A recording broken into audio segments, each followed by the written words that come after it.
Welcome to It's Tomorrow News. I am Hena Talati.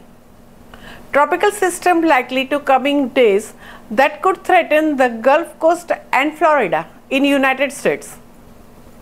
An area of showers and thunderstorms in the Caribbean Sea could develop into a tropical system as soon as Sunday, posing a risk to Florida and the Gulf of Mexico coast early next week. Forecasters at the National Hurricane Center are watching the disturbed weather near the Central America, which is expected to trek north this weekend through the Caribbean Sea towards the Gulf of Mexico, where it could form Atlantic Ocean's 10th tropical system this year.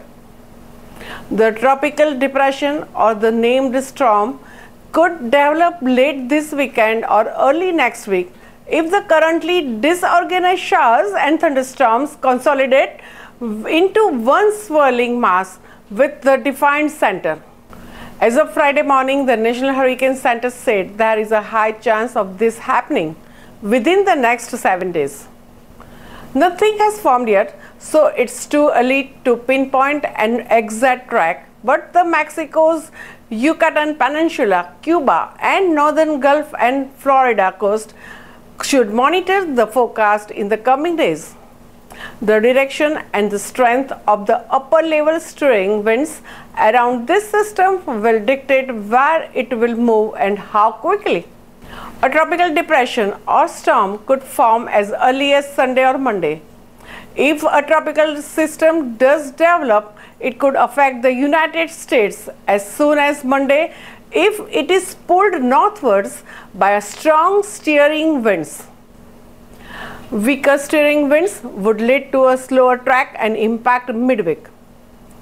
It's still too soon to tell how strong this system could get or how fast it could strengthen, but it will be a tracking through the warmest waters in the entire Atlantic basin, a vast source of energy for a development of the storm.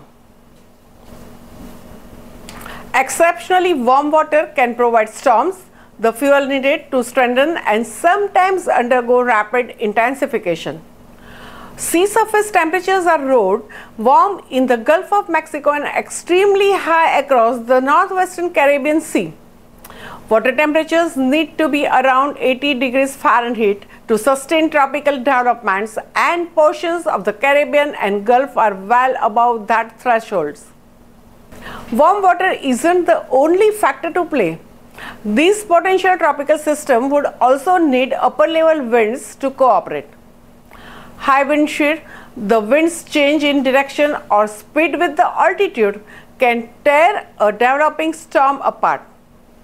How much wind shear this potential system faces is a critical factor in its formation and final strength. One forecast model shows more wind shear, limiting its development. Another shows a less wind shear, allowing the system to develop.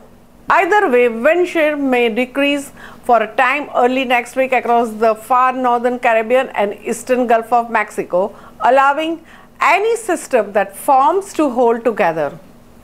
Meanwhile, out in the central Atlantic, Franklin is on track to pass near the Bermuda as the hurricane after slamming the Hispaniola and flooding rainfall and strong winds. That's all for now. For more news updates, stay tuned with us. It's Tomorrow News. For more global weather updates like this, subscribe our channel and hit the bell icon for regular updates.